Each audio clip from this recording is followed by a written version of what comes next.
Hey guys, welcome back to the channel. So behind me I got a 2018 Volkswagen Tiguan, and we are going to be replacing the front pads and rotors. Now before we go ahead and do so, guys, if you guys haven't subscribed to the channel, hit the subscribe button down below and definitely smash that like button because it helps the channel out. And with that said, let's go ahead and start on today's repairs. Now before we go ahead and we take off our tire, this thing has some little caps on here. These can be kind of annoying to take off, so I figured I'll get you guys in there and show you how I do this. So I'm going to reposition the camera, I'll show you how to get the caps off, and then I'll get the tire off and we'll start off with the brakes. So I have you guys zoomed in. Let me get you guys centered up here, and you will see that these Volkswagens have these caps, and sometimes these can be really annoying to take off. It's actually really simple to get these off. I don't know if they make a tool for them, but here at the shop I have a special way. I use my hook pick or my 90-degree pick.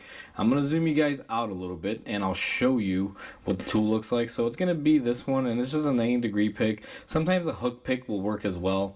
And if you notice, they have an opening here, and that's about the only place you can get in there.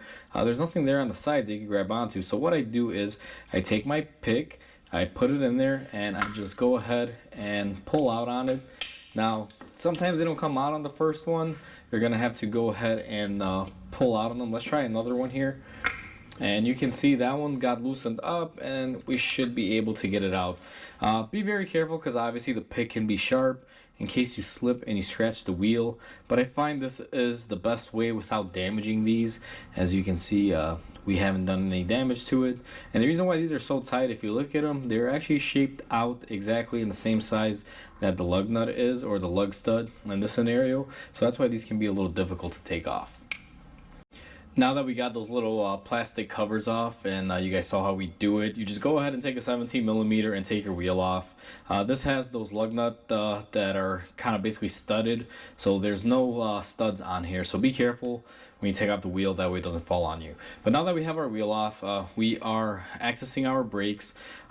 First thing that I'm going to do here, and I'll zoom you guys in, if you notice, this rotor has this little, I guess you can say, locker on there. Now what this is, when the factory, when they make the car, it's supposed to keep the rotor from falling off and hitting people in the head or workers. I believe that's what the backstory on these is. But what we're going to do is go ahead and take this off. Now this one is a star socket. Or a Torx bit, whatever you prefer to call it, and it is size T30. Now sometimes they don't come off, but what I'm going to do is take my T30 on my gun and go ahead and take it off. I find an impact gun like this works really good on it, guys. You can see I just used my Milwaukee stubby, because if you try to do it with a ratchet, you wind up turning the whole rotor. At least with the impact, it stays just in place and spins off the bolt. All the torque is applied to the bolt directly. Now that we have that off, we're going to be accessing our bolts in the back of the caliper. I'm going to take the camera, spin you guys around, and I believe that is a good angle right there. And we are going to be taking off this pin bolt and then this pin bolt. You don't really have to use an impact tool or anything. I'm going to be using my 3/8 impact just because it makes them come off easy, and you're gonna need something to put here to hold the pin in, because these have a tendency to spin.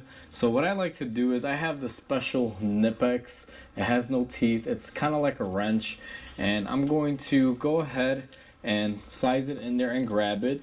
And on the other end, I'm going to use my impact with a, I believe this is a 14mm or 13mm, I should say. And we're going to go ahead and take it off. Now it's that easy. You can get them off. As you guys can see, just a regular bolt there. Let me go ahead and also do the top as well.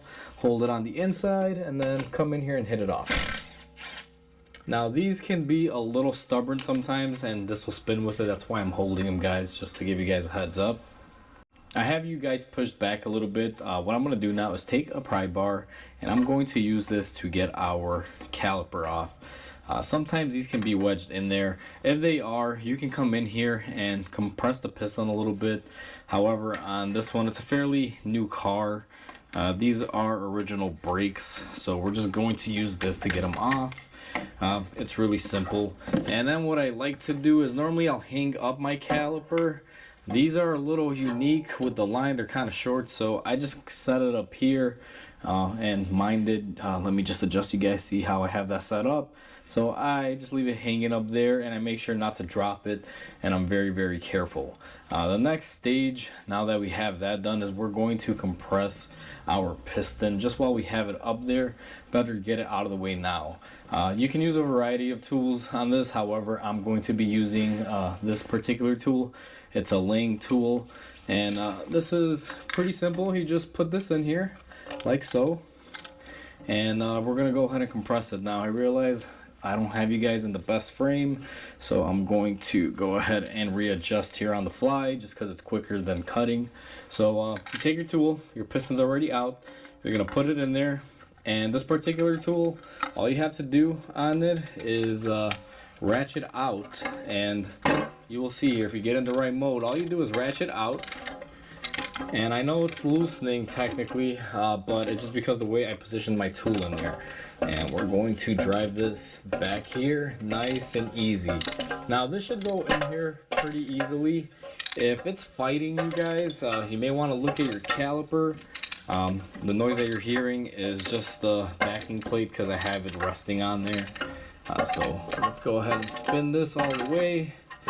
We are almost there. Now these brakes were worn pretty much almost metal to metal. As a matter of fact, I do believe this side is grinding, or it's at a wave. So you can see this piston is all the way out. We pushed it in quite a bit. So now we are all the way in. We're going to turn our tool to de-ratchet and go ahead and get it out of there. Now I apologize for the loud noise. It's just the backing plate hitting the piston. I'm sorry, the backing plate hitting the caliper. So now that we have that set, our next thing is going to be to remove our caliper bracket, and we're going to do that in the next shot here. So we are set up behind the bracket, guys. This is just to show you what bolts we have to remove this bracket assembly that holds the pads onto the knuckle. So what we're going to do is loosen this bolt here and this one right up there. Now these are 21 millimeters. I use my ½ inch just because these are aluminum, so I break them off by hand. You can use your gun if you'd like. You won't really have an issue, but I've learned to just break these free by hand. So now that I break them loose, I'm gonna switch out my ½ inch breaker bar for a cordless ratchet here that makes real ease of taking these off.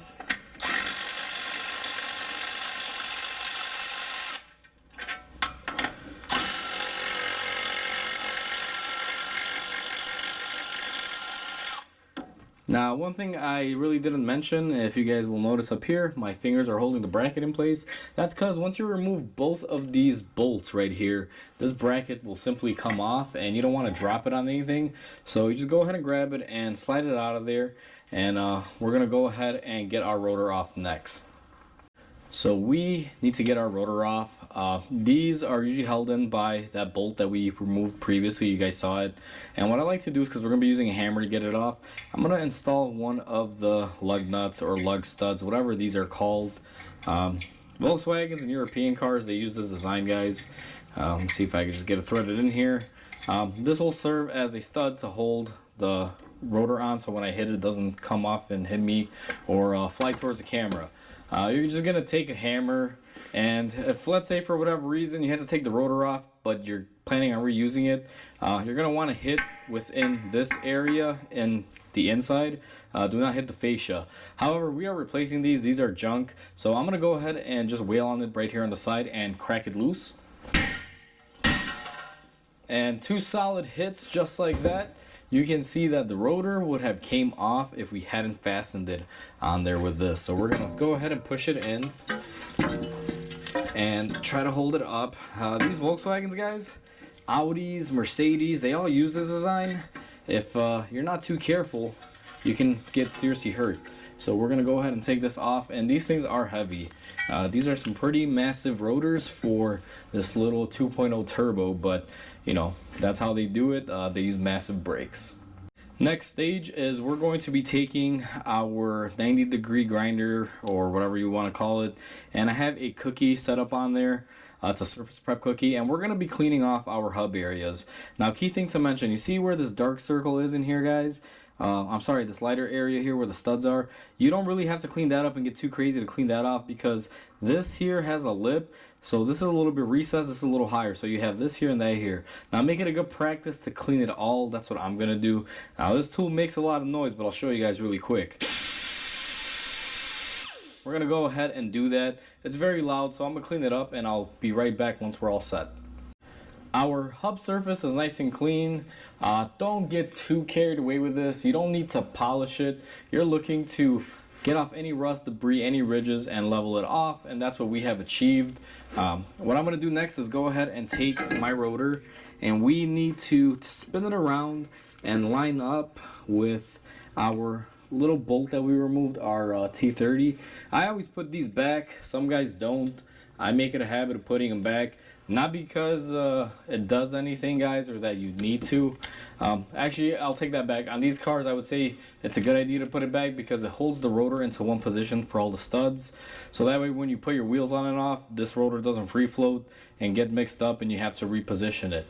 So some guys don't do it. They don't put it back, and technically you don't need it. As long as your brakes are on there and your tires on there, this thing will be wedged.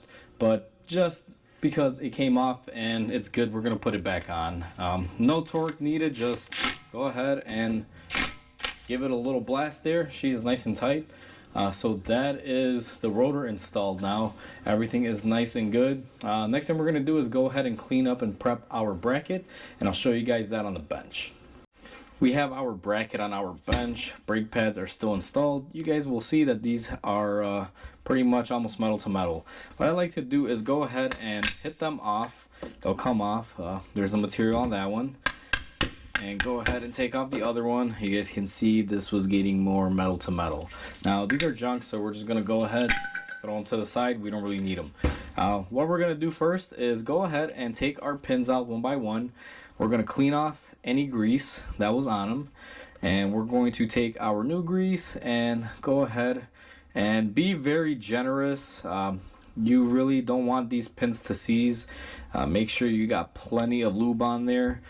Make sure when you push it in, you burp out any air that may come on the boot. If you notice this one was up here, you want to make sure that these move freely and that they stay down. If they're pushing up by force, you want to make sure you pull the boot to the side as you push it down, get rid of any air. Otherwise, your brake pads may stay applied under pressure.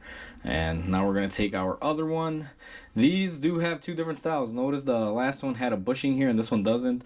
The bushing technically I believe would be on, well, it really doesn't matter. I've seen them on top and bottom, but the whole point of that bushing is to cut down on vibration and chatter. So now we are going to take our lube and we are going to put this pin on. And even though the other one has a bushing, guys, make sure you just put them back in their corresponding places. Some manufacturers put them up top, some put them down low. I don't know what the theory behind putting them top or bottom is. Either way, they just reduce noises. That's why. So now we have those in our appropriate places. Next step, and I gotta be where the camera is, so I'm not gonna show you too much of this. We're gonna take our wire brush. We're gonna clean off our areas where our pads will mount to. And there goes one of those little wheel stud things rolling on by. But anyway, we're gonna clean up this area like this. If you have a sandblaster or something that you could put it in, that would be ideal. However, here at the shop, we don't have that, so I just use a wire brush. And if I have to, I have a drill attachment with a wire brush that I can get in there and clean these up really well. I'm going to go ahead and do that to both sides because we have one up here and here at the bottom. I'm going to clean those up, guys, and I'll be right back with you.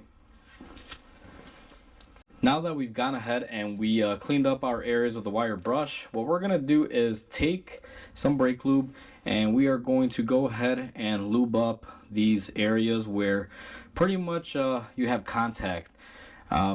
You want to be generous but sparingly at the same time because you don't want to just globber grease on here and then have it go on the brake pad. So what I like to do is I'm generous. I take a nice heavy amount of grease and I make sure that I don't push it inward. My technique to show you is basically always start and go one way so you guys can see if there's any grease left over, it's going to be on the outer side. Now if you get some on the inside, it's okay, guys, just go ahead and clean them up.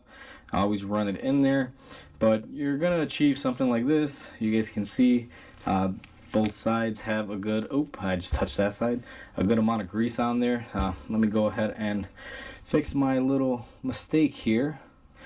You don't need a lot, but be generous. Now that we have everything lubricated and cleaned up, we're going to go back onto the car and bolt it up. Now we are positioned back on the rotor. I'm going to take my bracket, and what I'm going to do is simply slide it into place.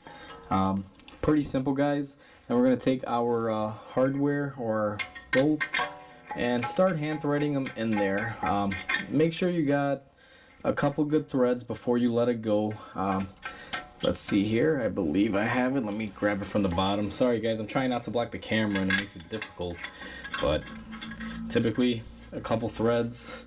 That one, and on this one, I'm just going to block the camera because I have to. And once those are started off by hand, a couple threads, what you're going to want to do is go ahead and take your tool, whatever you're going to use them, and I'm going to go ahead and use my electric ratchet to just snug them up, and then I'm going to torque them on. So I'm going to go ahead and do that off camera, tighten both and torque them, and I'll be right back with you guys. Alright guys, so we have our bracket installed and torqued up. Next step is to go ahead and put our brake pads on. Now this particular car, depending on the model, you may or may not have a brake wear sensor. This particular model on this car is the basic end, so this car doesn't offer the brake pad wear indicator. If you have a higher trim model, you will probably see that. Now when you get your brake pads, they look something like this. Just to clue you guys in, they may come with the brake pad wear indicator already installed. If your car has brake pad wear indicators and you took it off, go ahead and install them without any issue. If you have a car that doesn't have it, do what I do here. We just took off the sensor. The brake pads that I'm using on here, they're a premium line, and I don't know why they go out of their way of putting that in there for you. Typically, the brake pad wear sensor will come separately in the packaging, and you can choose to use it or not. But in this particular case, it came together. So what I did was I just cut that off. You guys can see the little hole there. Now what I'm going to do to install these brake pads is, you guys will notice it has these little clips right there. The way you're supposed to do it is line it up like this, and you're going to want to push towards the back side as you're pushing them in, and there you go. It installs just that easy. I'm going to do the same thing for the rear one. Same exact thing. Just a little reversal order. These rear ones are a little bit more difficult because there's no room sometimes, or you can't see that well.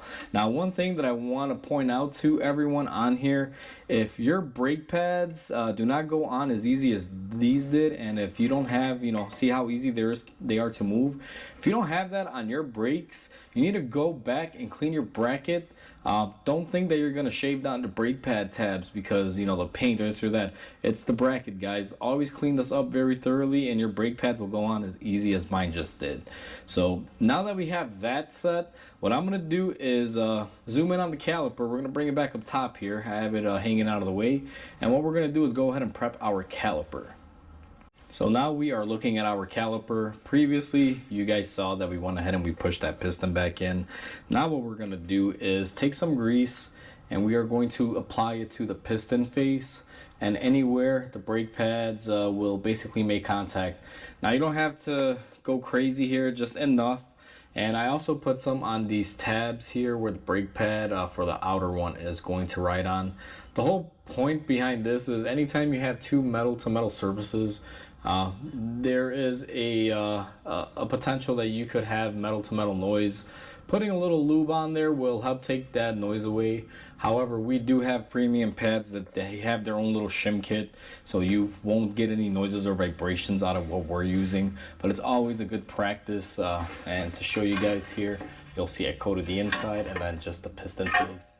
It's not the cleanest job because sometimes it gets everywhere. I will go in there and clean that up a little bit. Just don't leave any big gobs of grease when you're lubing these up, because you don't want anything to get on the brake pad surface or the rotor. So we're going to go ahead and install that now. I'm going to go ahead and position you guys out and show you how the the caliper is reinstalled. What I'm going to do is take my caliper, make sure my line and everything is at ease and not bent up, and we are going to slide it over our brake pads. It's really simple and easy. Now you may want to hold it on there, and then what we're going to do is go ahead and grab the bolts for the pins, and I'm going to try not to block you guys, but the camera is usually in my way on this step, but we're going to go ahead and hand thread these on there. And the same way that we took them off using our wrench to hold the inner portion right here, and we're gonna do the same thing, except instead of using our gun this time, we're gonna be tightening these with a proper torque. I'm gonna go ahead and do that off camera, and I'll bring you guys back in. Now that everything is tightened and torqued up here, guys, we are all set. That is how you do front brakes on a Volkswagen Tiguan. All I'm going to do next is go ahead and put the wheel on, torque it, and install those little caps that we removed, and take the car for a test drive and burnish the brakes in. Before I do that, I'm also going to clean up my rotor area here. You can see it's a little dirty, so I don't really show this in my brake jobs, but I always clean the rotor off when we're done. That way we get any grease or any fingerprint smudges or anything we might leave on there to give it the best possible surface for starting off. So that's how easy it is to do front pads and rotors on this Volkswagen Tiguan. As long as you guys have the right tools, you're able to do this. These aren't really that bad. They're kind of like a standard brake job on almost any car out there. So with that said, guys, please comment, like, and subscribe. Definitely helps the channel out. I hope you guys enjoyed this video. I hope you guys have a wonderful day, and I'll catch you guys on the next video.